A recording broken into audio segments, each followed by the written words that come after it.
오늘 우리는 조금 전에 읽었던 말씀들로 다시 오실 왕, 살아있는 소망으로 기다리라 라고 하는 주제로 함께 말씀을 나누려고 합니다. 매일매일 인생은 기다리며 사는 거예요. 뭘 기다리시죠? 월급날을 기다리실까요? 연금이 나온 날을 기다리실까요? 아니면 그 기초연금이 나오는 날을 또 기다리실까요? 뭘 기다리시죠? 주일을 기다리실까요? 궁극적으로는 다시 오실 주님을 기다립니다. 여러분, 그 손양원 목사님이라는 분이신데요, 그분은 사랑의 원자탄이라고 그랬잖아요. 사랑의 원자탄. 아마 예수님 이후에 그렇게 살아간 사람이 또 있을까 싶을 정도로 아주 대표적인 인물이기도 해요. 그런데 이분은 늘 경건하게 사시면서 하늘을 쳐다보시면서 하늘에 구름 한 조각 떠 있으면 혹시 우리 주님이 저 구름 타고 오시지는 않을까, 이런 마음이 늘 있으셨다는 거예요. 이 말은 무슨 말이냐면 그분 마음 가운데 가득 채워진 게 뭐예요?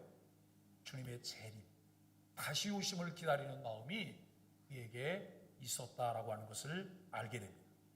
우리는 지난 18주일에서 예수 그리스도의 승천을 함께 묵상했어요.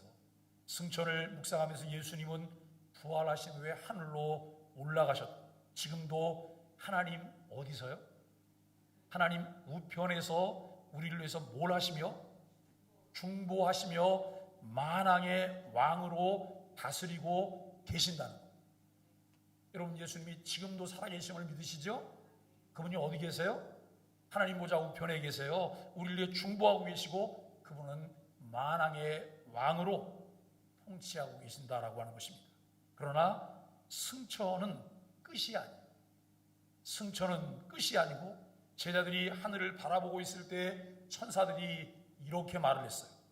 너희 가운데서 하늘로 올려지신 이 예수는 하늘로 가심으로 그대로 오시리라 라고 말씀했어요.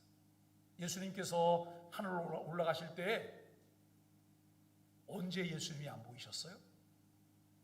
구름이 가려서 예수님이 보이시질 않았어요.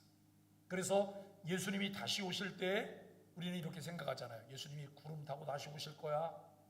그런데 여기에 대해서 이견을 가지고 말하는 사람들이 있어요. 예수님이 구름을 타고 오시는 것이 아니라 흰 옷 입은 천사들과 함께 오시는데 그것이 구름처럼 보이는 것이다. 두 가지 다 일리 있는 이야기다 라고 하는 것을 우리가 생각해요. 예수님이 초림하실 때는 어떠셨어요? 조용히 오셨어요. 조용히. 어디로 오셨어요? 말 구유 안에. 말 구유에 말 밥그릇. 예? 말 구유. 이 마구간에 여러분 그 구유가 있는데 구유 안에 예수님이 누이셨어요. 있을 만한, 머물 만한 여관도 사관도 그 당시에 없었어요. 왜냐하면 그 땅에 천하의 호적을 하라고 하는 명령 때문에 여러분 타지에 나갔던 사람들에게 다 돌아와서 그것에 버글버글하기 때문에 머물 만한 여관이 없었어요. 예수님은 정말 초라하게 이 땅에 오신 거예요. 조용히 낮은 모습으로. 이게 초림의 모습이에요. 예수님이 초림하실 때 그분의 목적은 뭐였어요? 천하를 호령하고 군림하고 여러분 왕이 되시려고 예수님 오셨나요? 아니요. 죽기 위해서. 우리 대신 십자가에 죽으시기 위해서 예수님이 오신 거예요. 그런데 그 모든 일을 완성하시고 예수님께서 하늘나라로 올라가셨잖아요.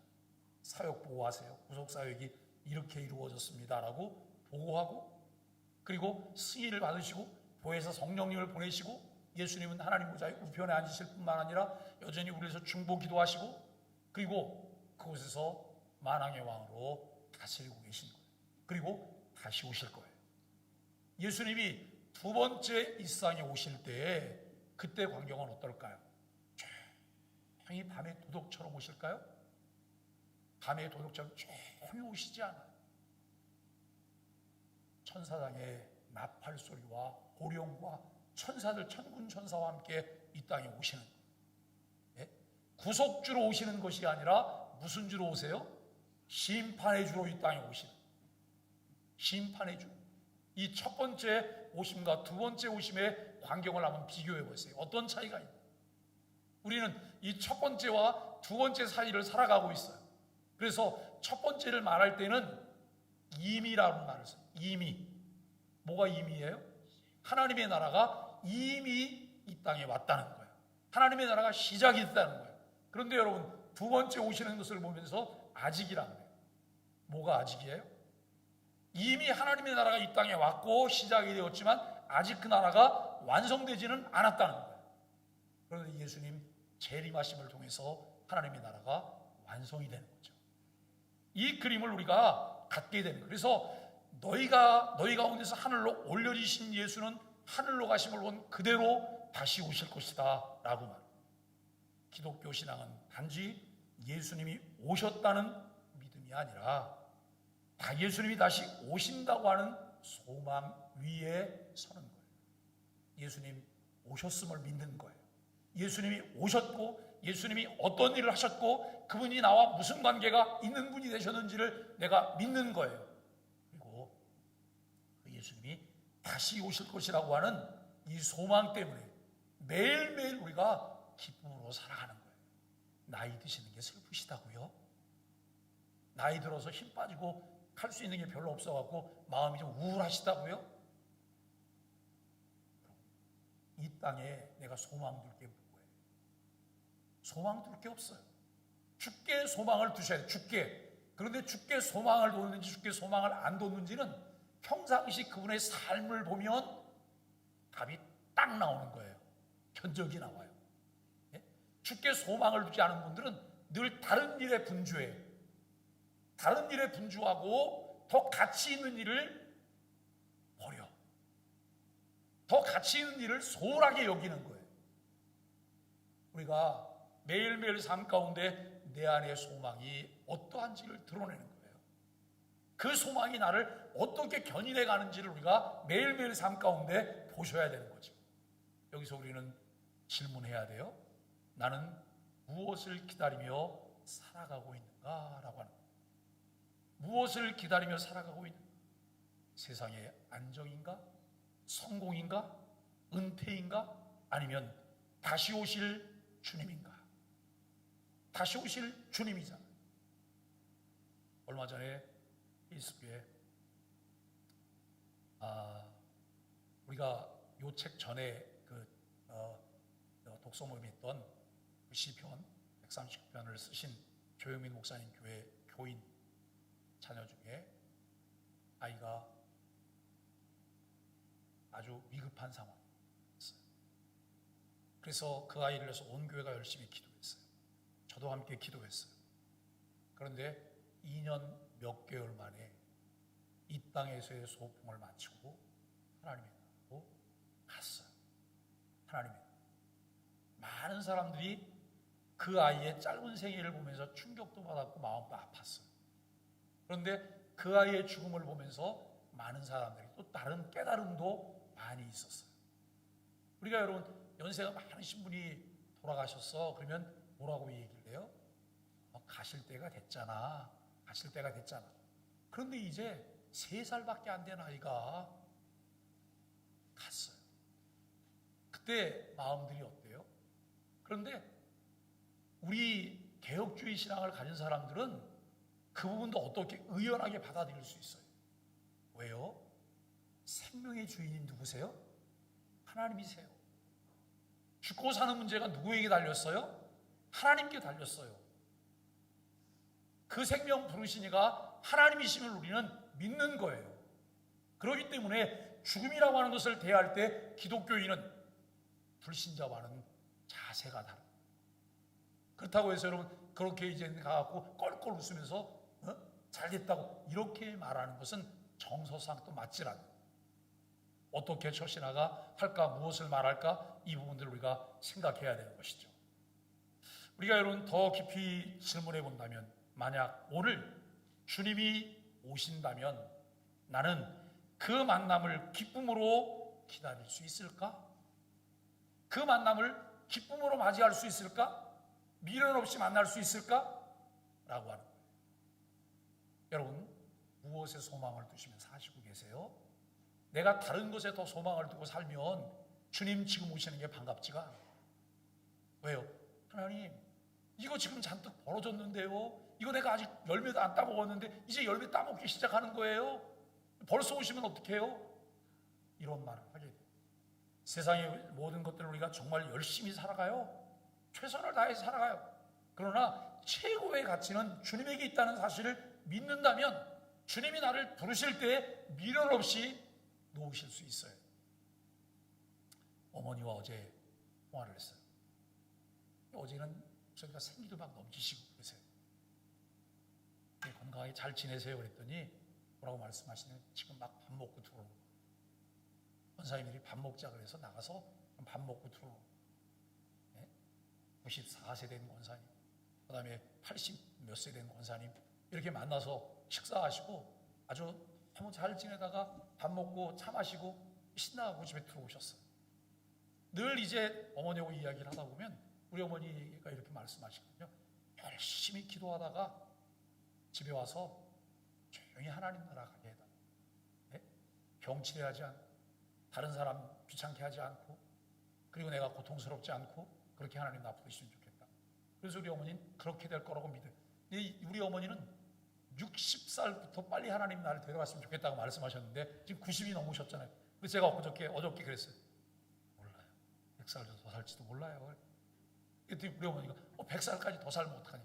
그건 뭐 내 마음대로 되는 하나님 그렇게 하실지도 모르는데 그걸 어떡하겠어요? 그랬더니 거기에 뭐 다른 토를 달 수가 없잖아요. 네?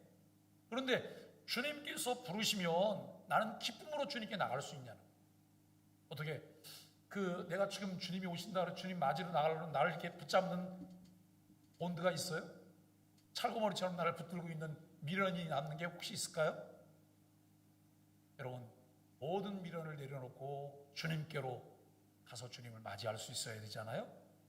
하이델베르그 요림답 19문은 그리스도의 재림과 채우심판 그리고 그 재림이 성도에게 주는 위로와 소망을 우리에게 설명하고 있어요. 오늘 우리가 이 19주일에 관한 부분들을 좀 이렇게 살펴보시면 50문이에요. 왜? 하나님 우편에 앉아 계시다고 덧붙일까? 그리스도께서 하늘에 오르신 것은 자신을 교회의 머리로 나타내시기 위함이에요. 예수님이 십자가에 못 박혀 죽으시고 사망 권세를 깨뜨리고 이기셨어요. 그리고 그분이 하늘나라로 승천하셨어요. 그 승천하신 이유가 뭐냐? 자신을 교회의 머리로 나타내시기 위함이라. 예수님이 교회의 머리됨을 믿으시죠? 예수님이 교회의 머리시고 우리는 뭐예요? 그의 몸의 지체들이에요. 우리가 지체인데 나는 어딜까 한번 생각해 보세요. 내가 꼴까, 길까, 입일까, 아니면 손가락, 엄지손가락일까, 발가락일까? 우리 모두가 같은 지체임을 믿으시죠? 누가 여러분 그 옆에 있는 사람 미워하잖아요. 그러면 엄지손가락이 검지손가락 미워 죽겠는 거예요 지금. 네? 그러면서 뭐라 그러냐면 에휴 저것 때문에 내가 살 수가 없어. 같은 몸인데 그러면 되겠어요? 우리가 이 한 몸이라고 하는 것을 생각해 보면 미워하시면 안 돼요. 사랑해야 돼요. 조롱하셨어도 안 되고 남의 말 자꾸 하셨어도 안 되는 거예요. 말을 자꾸 옮기셔도 안 되는 거예요. 성부 하나님께서 만물을 이 예수님을 통해 다스리신다고 하는 것을 나타내고 있습니다. 그래서 예수님을 뭐라고 말을 해요? 만왕의 왕이라고. 만왕의 왕, 다시 오실 왕, 이렇게 우리는 이야기합니다. 우리의 머리 되신 그리스도의 영광은 우리에게 어떤 유익을 줄까? 우리의 머리이신 그리스도의 영광은 우리에게 어떤 유익을 줄까? 첫째, 성령으로 하늘의 은혜를 우리에게 부어주신 성령님은 어디 계시다고요? 내 마음에 계시잖아요. 그래서 성령님이 수시로 왔다 갔다 하시죠. 너무 바쁘셔서 내 마음을 떠났다가 또 다른 곳이 다시 오셨다가 기분 나빠서 떠났다가 다시 오셨다 그러세요? 성령님은 거처를 영하시고 영원히 계신 이것이 하나님의 변함없으심이 하나님의 신실하심 우리는 이 사실을 믿는 거죠. 그래서 성령님을 통해 하늘의 신령한 은혜들을 우리에게 끊임없이 공급하세요. 두 번째는 그의 능력으로 모든 원수들로부터 우리를 보호하고 지키신다. 여러분, 그의 능력이 어떤 능력이에요? 그의 능력은 전능하신 능력이에요. 전능하신. 예? 모든 것을 다 하실 수 있어요. 모든 것을 다 하세요. 어디든지 계세요. 그 능력으로 모든 원수로부터 우리를 보호하고 지키신다는 거예요. 하나님께서 늘 지키시는데 어느 날 눈이 깜빡거려서 한번 이렇게 닦다가 우리를 놓쳐요? 아니요. 졸지도 않고 주무시지도 않고 우리를 지키시는 분이심을 믿으셔야 해요. 왜 우리를 지키는 거예요? 우리가 너무 가치가 있어서요? 왜 우리를 지키시는 거죠? 그의 자녀니까요. 네? 그분의 백성이기 때문에 그분이 우리를 지키시는 거예요. 그 사실을 믿으시죠? 어느 누구도 주님의 손에서 우리를 빼앗아갈 수 없다는 거예요. 그러니 불안해하지 마세요. 걱정도 하지 마세요. 놀라지도 마세요. 내가 이와 같은 사실을 잘 모르면 벌벌 떨어요. 오늘 마귀새끼가 나를 잡아가면 어떡하나? 마귀새끼가 오늘 나를 물면 어떡하나? 마귀새끼가 나에게 창으로 나를 찌르면 어떡하나? 이 걱정과 염려가 있는 거예요. 그런데 이 사실을 명확하게 알고 나면 이거로부터 뭐가 되는 거예요? 자유해지는 거예요. 해방되는 거예요. 염려, 근심 없이 살아가는 거예요. 여러분, 그 사실을 믿으세요? 그리고 살아있는 자와 죽은 자를 심판하러 오신다는 사실은 우리에게 어떤 위로가 될까? 살아있는 자와 죽은 자를 심판하러 오신다는 거예요. 이게 나에게 무슨 위로가 될까? 모든 슬픔과 핍박 가운데서 고개를 들고 기다립니다. 여기 여러분, 고개를 들고 기다린다는 거예요. 고개를 들고 모든 슬픔, 핍박이 있는데 상황이 지금 막 나를 우겨싸는 거예요. 핍박 때문에 내가 막 괴로워요, 답답해요, 아파요. 그런데 뭘 들고 있다고요? 고개를 들고 있어요. 제가 이 부분을 보다가 히브리서 4장 16절이 탁 마음에 꽂히는 거예요. 네? 하나님께서 우리에게 하나님의 은혜의 보좌 앞에 담대히 나갈 수 있게 해주셨다는 거예요. 네? 은혜의 보좌 앞에 담대히 나갈 수 있게 해주셨다는 거예요. 환난이 있고 핍박이 있고 슬픔이 있고 어려움이 있지만 다시 오실 주님을 기다리는데 당당하고 담대하게 기다리라는 거예요. 비굴하고 비참하게 살지 말고 매일 우리가 하나님 앞에서 당당하게 살아갈 수 있는 은혜가 있게 되기를 바랍니다. 여러분, 이전에 나를 대신하여 하나님의 심판 앞에 서셔서 모든 저주를 제거하신 바로 그분이 하늘로부터 심판주로 오실 것이기 때문에 그분께서 모두 담당하셨잖아요. 그분이 다 하시잖아요. 그분이 나를 변론해 주실 거잖아요. 그리고 그분이 지금 심판하실 거잖아요. 그렇기 때문에 두려워하지 말고 담대하라 라고 하는 거예요. 우리가 여러분 신앙생활 하면 재밌어요. 신앙생활 하는데 요리 뺀질 저리 뺀질 요리 도망 저리 도망가는 사람들이 꽤 있잖아요. 그럴 수 있거든요. 근데 요리 뺀질 저리 뺀질 요리저리 도망가는 사람이 뭐라고? 아유, 나는 풀려났어. 나는 속박으로도 벗어났어. 여러분 이렇게 말하죠. 그런데 하나는 알고 둘은 모르고 내가 주님께 드려야 될 가치를 깨닫지 못한 사람들은 도망가려고 빠져나가려고 해요. 그런데 그 참된 가치를 깨달은 사람은 뭐라고 말하는 이렇게 말을 해요. 주님, 가장 힘든 일을 제게 맡겨주세요. 아무도 안 가려고 하는 거를 그 길을 제가 갈게요. 여러분 이 말을 해요. 왜요? 뭘 깨달았기 때문에? 그 가치를 깨달았기 때문에요. 누가 선교사로 갈 거예요?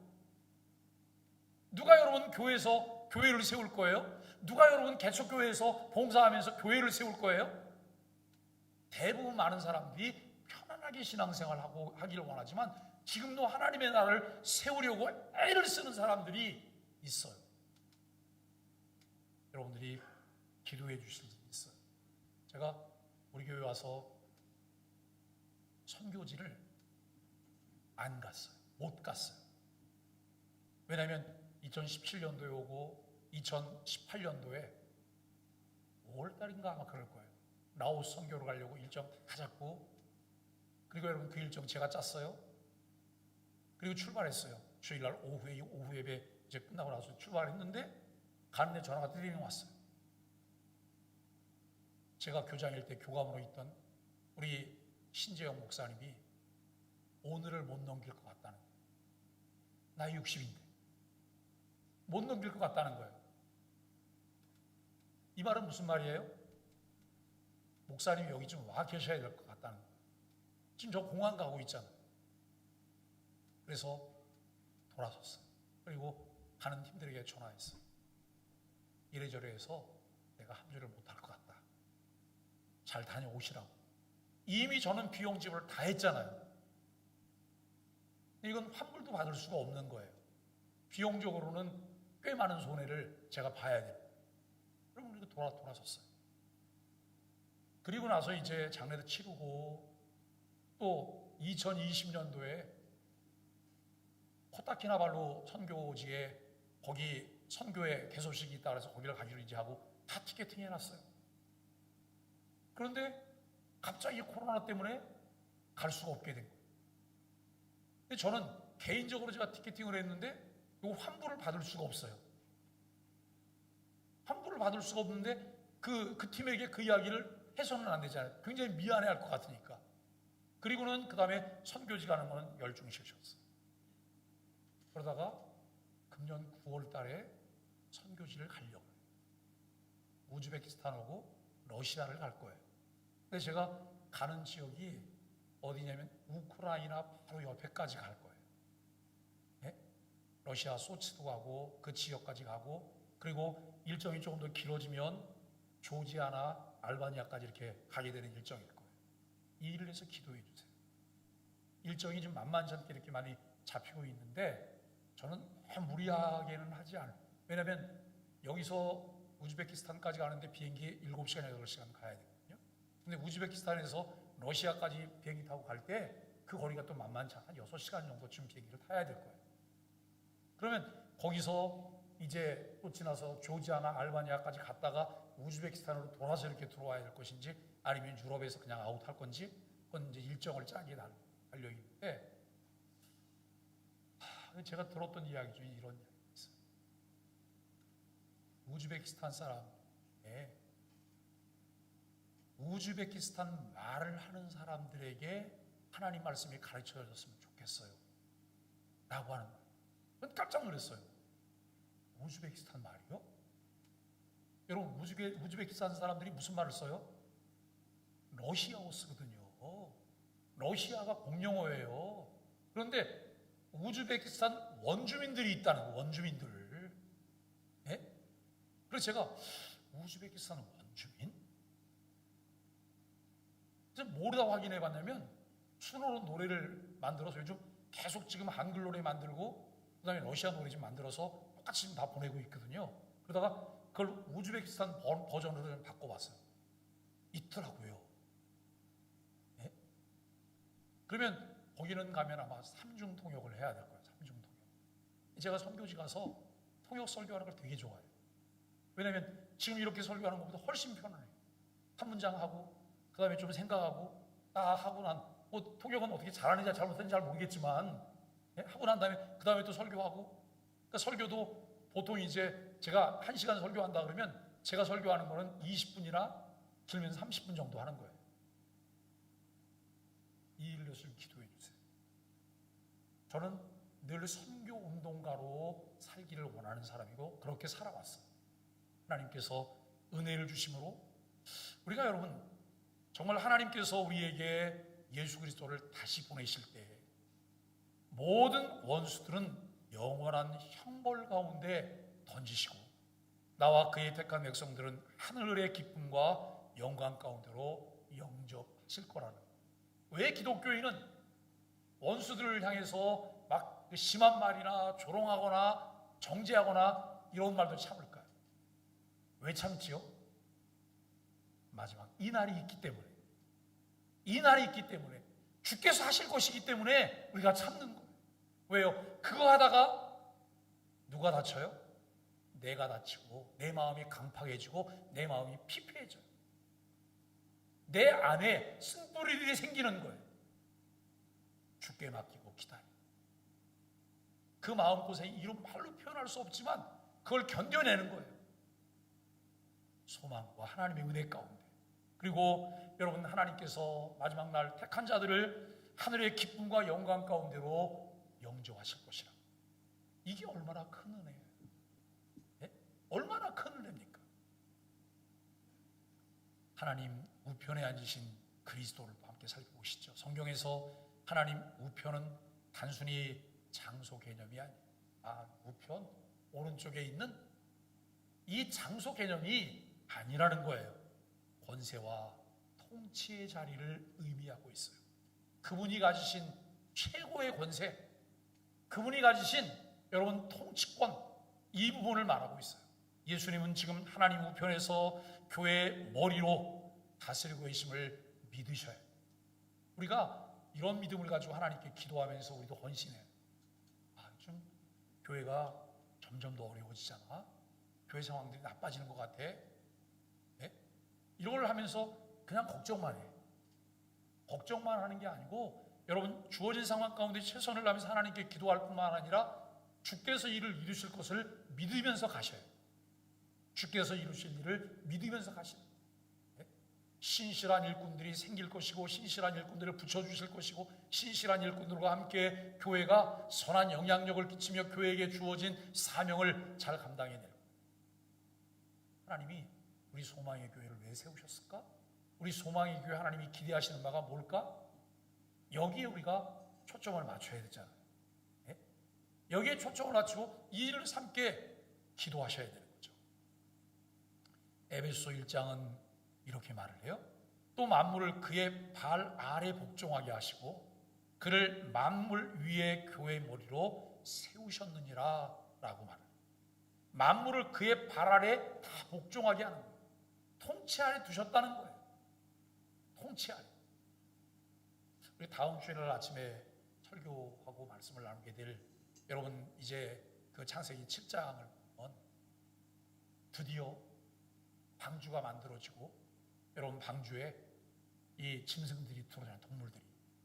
그런데 희한한 거예요. 각종 종류대로 그 짐승들이 부정한 것은 암수 한 쌍씩, 그리고 여러분 정결한 것은 7쌍. 이게 와. 이 노아가 다 찾아다니면서 연락하고 여러분 그러면서 다녔을까요? 그런다고 해서 여러분 그게 듣겠어요? 근데요, 창세기 1장, 2장, 3장을 보다 보면 하나님께서 천지 만물을 창조하시고 아담에게 뭘 주셨어요? 대리 통치자의 권한을 주셨거든요. 그리고 아담으로 하여금 무슨 일을 하게 하셨냐면 모든 것에 이름을 짓도록 하셨어요. 이름을. 모든 것이 아담의 다스림에 순종하게 하셨어요. 그런데 노아를 통해 그 부분이 회복되어지는 거예요. 우리가 성경을 자세히 들여다보면 이런 것을 보면 하나님께서는 이것을 회복시키려고 하는 거야. 우리에게 이 고난을 주실 뿐만 아니라 고난을 누리게 하시고 그와 같은 일들이 이루어지게 하시는 거야. 이런 걸 하나도 모르면 요리조리 지금 나 편하고 나 달콤한 것만 따라다니게 되잖아요. 근데 여러분, 굉장한 보따리가 있어요. 우리가 알지 못했던 비밀 보따리가. 아이들이 맛있는 걸 한번 여러분 맛을 보잖아요. 그러면 졸졸 따라다녀요. 또 조금 이따 또 줄 거니까. 근데 우리는 모르기 때문에 우리가 때로는 약삭빠르게 무엇을 할 때도 있는 것이죠.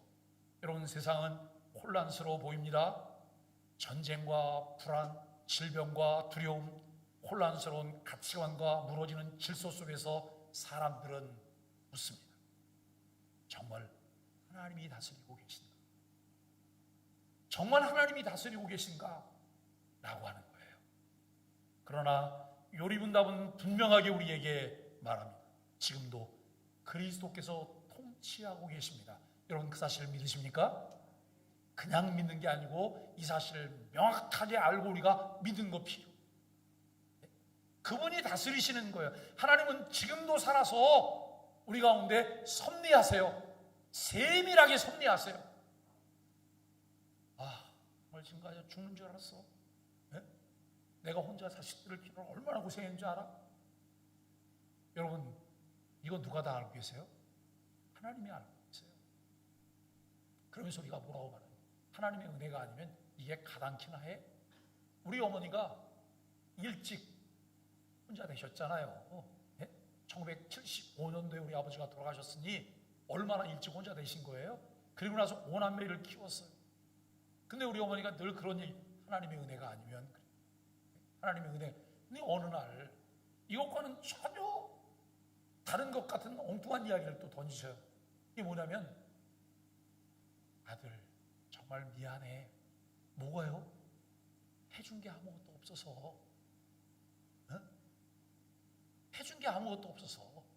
그럼 제가, 엄마, 하나님의 은혜로 잘 키우셨다는 거, 이 말은 도대체 무슨 말이냐고. 정말 하나님의 은혜라고 생각하면서도 그 홀로 5남매를 키우면서 먹을 게 풍성했겠어요? 입을 게 제대로 있었겠어요? 무슨 돈이 제대로 있었겠어요? 각박하잖아요. 그거 생각하면 미안한 거예요. 짠한 거예요. 이것은 우리 어머니가 가지실 수 있는 정서이기도 하지요. 근데 우리가 여러분, 우리 어머니, 봐요. 엄마가 해준 게 뭐가 있어요? 이렇게 말하면 그날 밤중에 우리 어머니는 잠 못 주무시는 거예요. 그죠? 그러니까 여러분, 지금도 그리스도께서 통치하고 계신다는 거예요. 우리는 이 질문 앞에 서야 돼요. 나는 눈에 보이는 현실보다 보이지 않는 하나님의 통치를 더 신뢰하고 있는가? 여러분들 신뢰하고 계세요? 목사님, 눈에 보이는 거 다 필요 없어요. 뭐니 해도 돈보다 요즘은 더 귀한 게 금덩어리예요. 금덩어리. 예? 금덩어리 차곡차곡 쌓아놓으면 그것만큼 내 배를 부르게 하는 게 어디 있어요? 그것은 여러분 세상 사람들이 할 수 있는 얘기예요. 그리스도인은 거기에 가치를 두는 게 아니에요. 왜요? 일시적인 거거든요. 그게 나를 보호해 줄 수 있어요. 엊그저께 우리 이종 사촌 형님이 전화를 깜짝 놀랐어요. 그 형님 제가 되게 좋아하는데 오랫동안 연락을 못하고 살았어요. 그런데 페이스북을 보다가 저게 딱 뜨더래요. 그걸 보고 전화를 하십니다. 저희 정말 어려울 때 그 형님이 전라도에서 올라와갖고 그 어떻게 그 수소문에서 우리 집을 찾아오셨는데, 그때는 저희는 뭐 가난하고 잘 먹고 사는 것도 쉽지 않고 그럴 때 이분이 그 당시에 뭘 했냐면 인천 차이나타운에서 짜장면 만드는 일을 하셨어요. 우리들을 다 데리고 가더니 짜장면을 멀리 먹여주시고 탕수육을 다 주시고 각종 그 중국 요리들을 먹게 해주시는 거예요. 그 당시는 대단한 거잖아요. 이 형님이 다리에 장애가 있어요. 형수님도 장애가 있으세요. 그러면서도 이분들이 돈을 잘 벌어요. 잘 사셨어요. 그런데 그 형수님이 지금 나이가 70이신데 요양원에 가 계세요. 치매가 와서.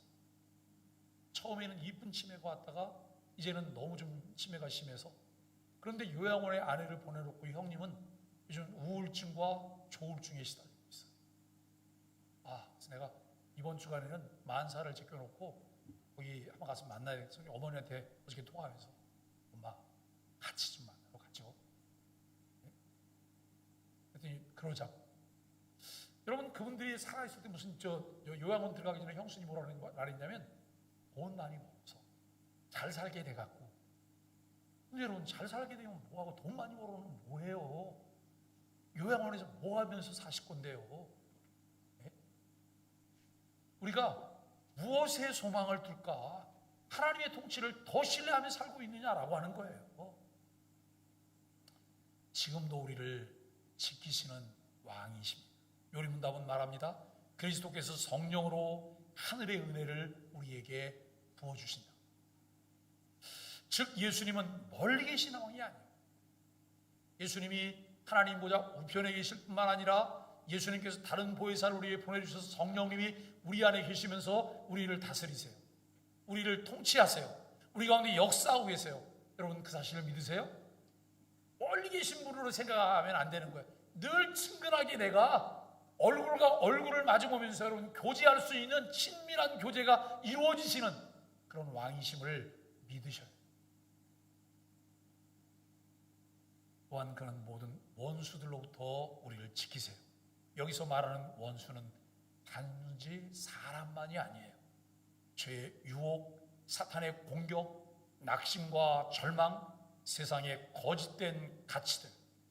그러나 그리스도는 교회를 내버려 두지 않으세요.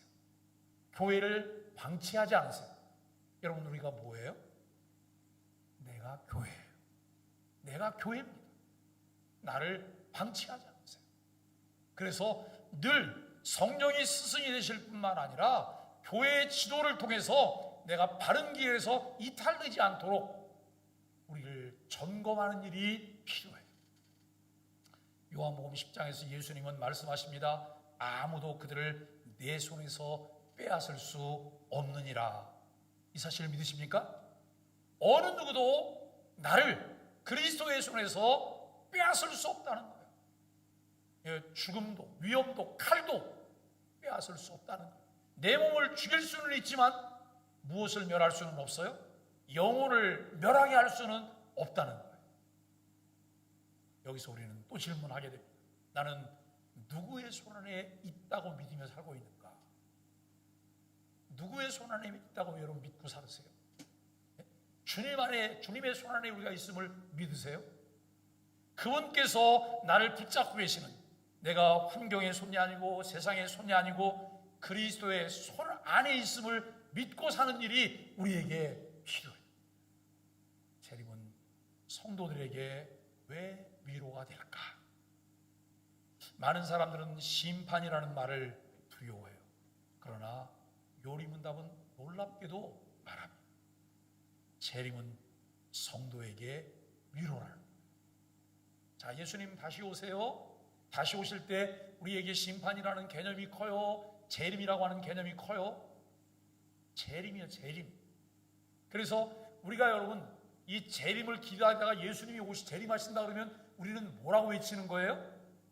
아멘, 아멘. 거기까지만 해요? 주 예수여 어서 오시옵소서. 마라나타라는 말을 외치는 거예요. 내가 얼마나 기다렸는지 아세요? 매일 내가 기다리고 있어요. 내가 이날만 기다리고 있었던 거예요.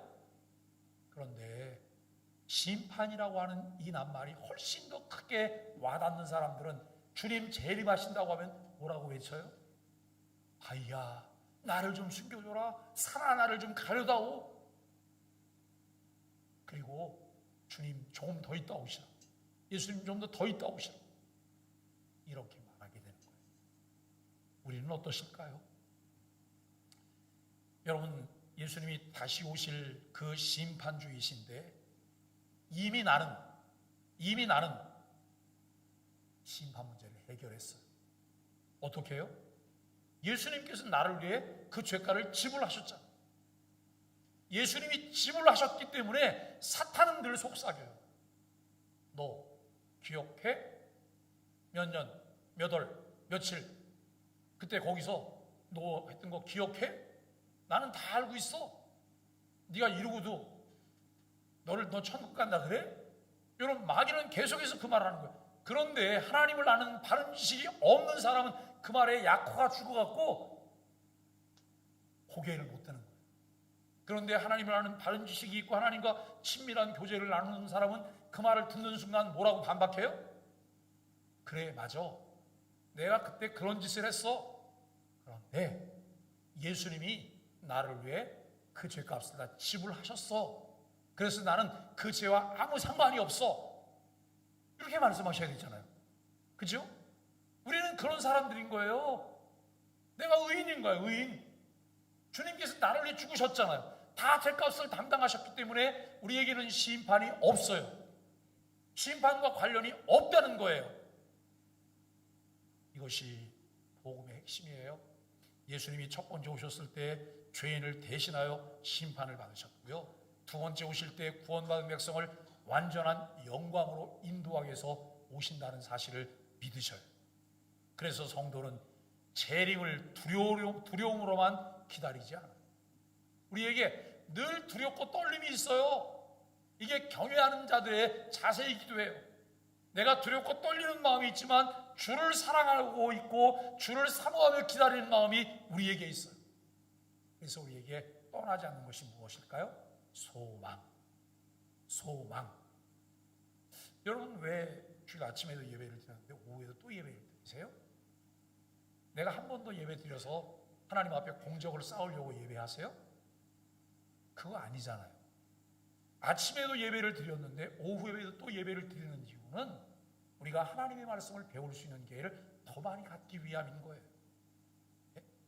교회는 어떻게 하면 종합적으로 성경을 이해하고 그 성경을 바르게 믿게 할까를 고민하면서 이끌고 있어요. 그런 의미에서 보면 매일매일 하는 아침 묵상, 그 기조에서 이해해야 되는 거예요. 그리고 독서 모임 한다고 책을 늘 선별하잖아요. 예? 저는 정말 책을 많이 사기도 하지만 책을 많이 보기도 해요. 그 책을 보는 이유 중에 하나는 어떤 거를 우리가 좀 나눌 수 있을까? 바른 교회관 속에서 우리가 이것을 나눌 수 있을까에 대한 고민을 끊임없이 하고 있어요. 그렇다면 우리가 그걸 놓치면 안 되는 부분들 아니에요? 금요일 날 성경 공부도 마찬가지예요. 어떻게 하면 내가 하나님 말씀을 좀 더 단마음으로 기쁜 마음으로 그 말씀이 너무 맛있게 우리에게 와 닿을 수 있을까라고 하는, 어떻게 하면 내가 이것을 더 말씀을 내가 취할 수 있을까라고 하는 이 부분이죠. 이제 6번째는 고개를 들고 기다리라. 요리문답은 정말 아름다운 표현을 사용하고 있어요. 모든 슬픔과 핍박 가운데서 고개를 들고 기다린다. 우리는 내가 위축이 됐을 때 어때요? 고개를 탁 꼿꼿이 들게 돼요? 위축이 되면 아이들이 밖에 나가다 들어올 때 보세요. 저 아이가 오늘 기분이 좋은지 아주 기분 나쁜 일이 있는지 무슨 문제가 있는지 애들이 걸어 들어오는 거 보면 다 알아요. 애들만 알아요? 남편이 아내가 남편 들어오는 모습 다 아는 거예요. 예? 조금 오래 살다 보면 이 걸음걸이 발걸음 소리만 들어도요 그날 기분이 어떤지 다 알아요. 그런데 우리가 주님 앞에 나갈 때 주님께서는 우리에게 뭐라고 말씀하세요? 고개를 들고 기다린다. 고개를 들고 기다린다. 위축될 이유가 없다는 거예요. 약호 죽어야 될 만한 이유가 없다는 거예요. 왜요? 다 해결하셨기 때문에. 근데 우리는 자꾸 비교하잖아요. 연세가 드시면 홀로 사시게 되는 경우. 요즘은 연세가 드시지 않아도 홀로 사시는 분들이 있잖아요. 그러면 왠지 모르게 내가 뭔가 결핍되어 있는 것 같고, 여러분 그런 경우들이 있잖아요. 그게 아니라 주님이 주신 내 환경 가운데에서 내가 주님과 교제하면서 좀 어깨 펴고 고개 들고 좀 사시라. 왜요? 내 삶의 최종 목표와 소망이 무엇인가를 확인하면서 그것을 놓치지 말고 고개 들고 다니시라. 걸어다닐 때 이렇게 다니. 저는 너무 펴갖고 어깨가 많이 올라가고, 전 구조상 어깨가 많이 올라가 있어요. 네? 당당하게 사시자고. 고개 떨구지 마시고 고개 좀 들고 사세요. 세상은 여전히 아파요. 우리는 세상을 살면서 눈물 흘릴 일들도 많아요. 특히 기독교인데 기독교인답게 살려고 하면 뭐가 많이 생겨요? 억울한 일이 많아요. 지금 내가 딱 끼어들어서 한마디만 하면 딱 제압할 수 있는데 그 한마디를 할 수가 없어요. 왜요? 덕을 세우기 위해서. 결국 저것들도 다 전도 대상이니 내가 참는 거예요. 어느 때는 억울한 일 많아요.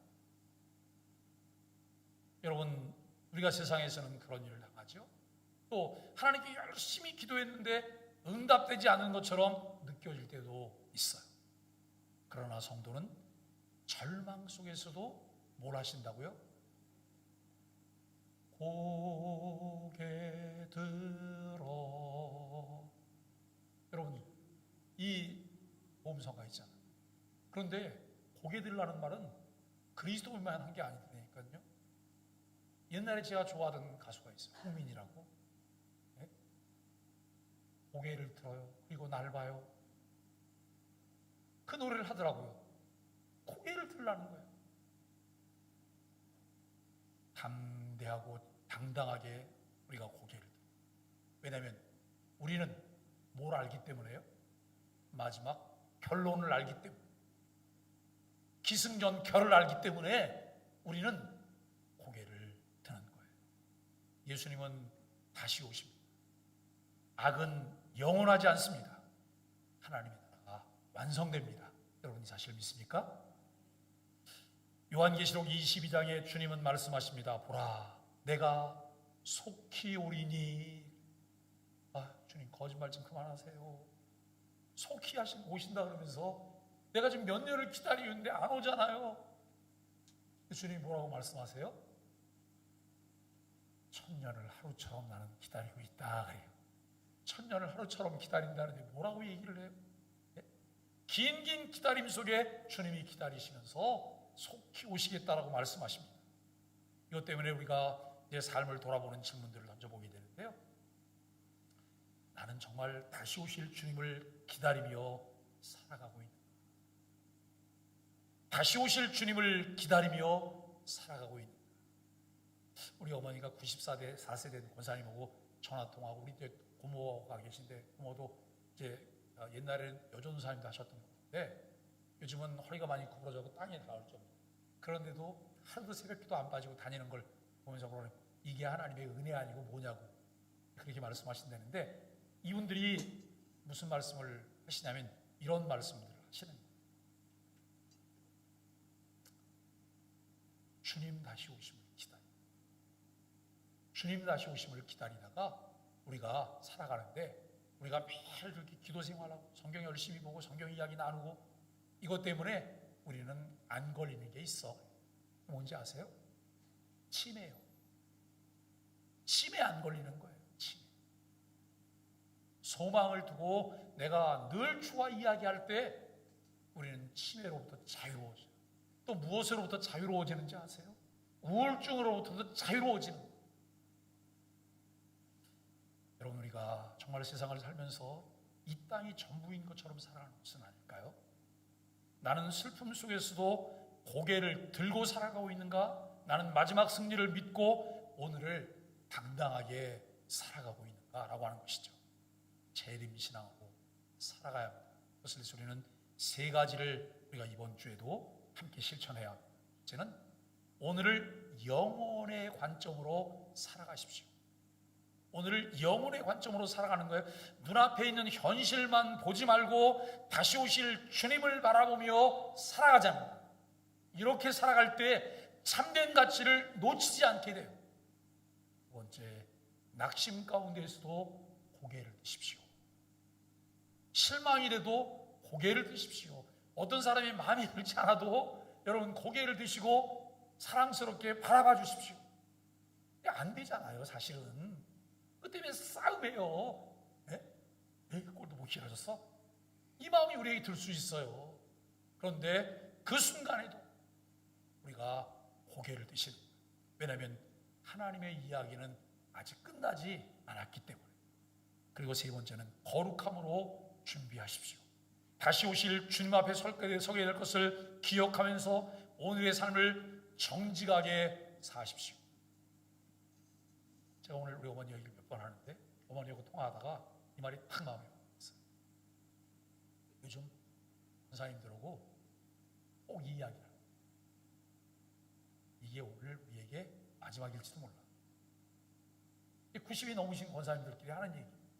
오늘 내가 지금 교회 가는 게 마지막일지도 몰라. 오늘 새벽 기도회가 마지막일지도 몰라. 오늘 중보기도 나가는 게 마지막일지도 몰라. 오늘 뭐 하는 게 마지막일지도 몰라. 그 말씀을 늘 하시면서 그러기 때문에 내가 이건 꼭 해야 돼. 결승전이잖아요. 이게 결승전일지도 몰라. 이게 그 말을 듣는데 마음이, 우리는 정말 그런 마음으로 살아가고, 여러분 마지막 두 개 중에 하나를 선택해서 해야 되는데 하나는 굉장히 가치 있는 거고 하나는 그냥 내가 좋아하는 거야. 그러면 내가 여러분 뭘 선택하시겠어요? 좋아하던 거 하던 거 하다가 죽지 뭐, 그렇게 선택하실까요? 마지막 가치를 위해서 내가 뭔가를 선택하지 않을까요? 오늘의 삶을 정직하게 살아가십시오. 이제 우리가 함께 하나님 앞에 감사기도 세 가지를 드리려고 합니다. 개인의 감사기도 함께 기도하실게요. 다시 오실 주 예수 그리스도여, 지금도 나를 다스리시고 지켜주시며 장차 영광 가운데 오실 것을 믿게 하시니 감사합니다. 두려움보다 소망으로 살아가게 하심을 감사합니다. 하나님, 우리 가정이 세상의 불안 속에서도 다시 오실 주님을 바라보며 살아가게 하시니 감사합니다. 낙심보다 소망을 선택하게 하심을 감사합니다. 주님, 우리 소망의 교회를 재림의 소망 위에 세워주시고 세상 가운데 끝까지 믿음을 지키는 공동체가 되게 하심을 감사합니다. 다시 오실 왕 되신 그리스도를 담대히 증언하게 하심을 감사합니다. 예수님의 이름으로 기도합니다. 아멘.